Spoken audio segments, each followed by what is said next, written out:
Hello everyone, my name is Syed Ali Hassan. I'm from Team 12 consisting of Sagar, Sharon and Aishwarya and myself.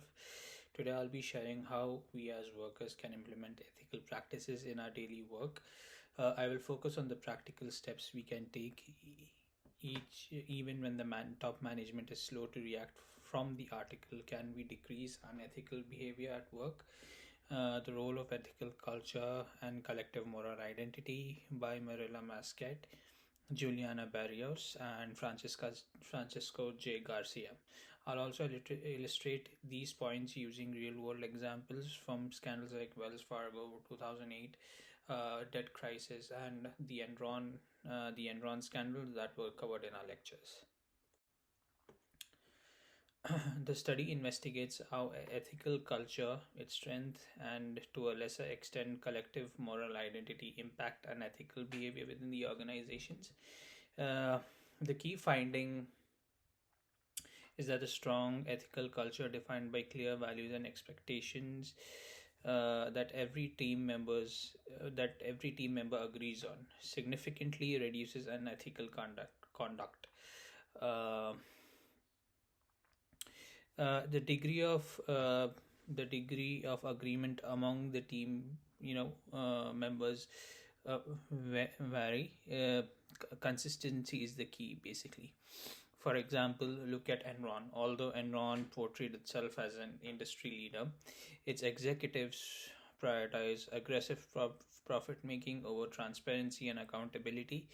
uh, they secretly use deceptive accounting practices to hide the debt, which many of the employees either followed or ignored. Uh, this type of weak culture uh, ultimately led uh, ultimately led Enron to its collapse, wiping out billions of dollars in shareholders' values and employee savings. This case illustrates the power of strong ethical culture in preventing widespread unethical behavior. Uh, Now let's talk about the practical implementations for workers. First one is self-reflection and modeling. By regularly checking our own decisions, leading by example, we can show our colleagues that ethical norms are the priority. Second one is peer engagement. Simple steps like holding quick ethic huddles or informal chats help us share best practices and call out questionable behavior early on. Finally, transparent communication. This is an important point, right? Using suggestion boxes or openly speaking up in a team meetings can prevent small issues from becoming major scandals. A perfect example is Wells Fargo. Under the pressure to meet aggressive sales goals, employees opened millions of unauthorized accounts. Many feared retaliation for voicing concerns. Now, this demonstrates that why having reporting channels and a supportive environment is vital, so that even under intense business demands, workers can uphold ethical standards with confidence. Now, real world versus theoretical perspectives, right? Now, let's start with practical actions first. First, self-reflection and role modeling are essential.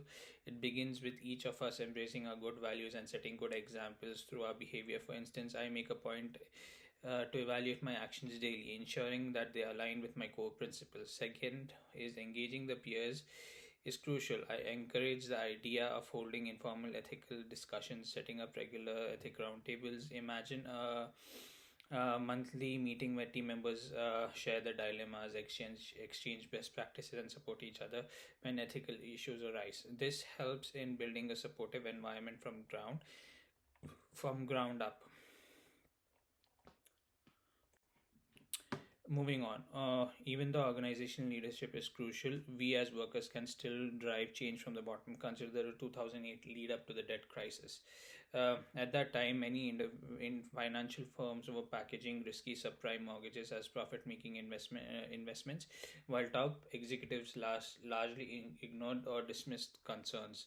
Some middle-level managers and analysts tried raising those red flags, but they lacked the strong platform to push for the change.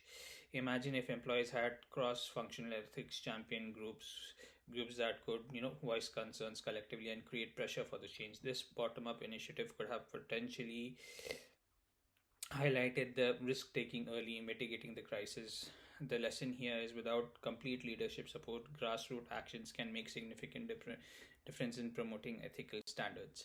In conclusion, while workers may not control every high level decision, each and every one of us play a crucial role in building an ethical workplace culture through communication and peer engagement. Uh, Last but not least, be the change, inspire, act, and lead with ethical excellence. Thank you.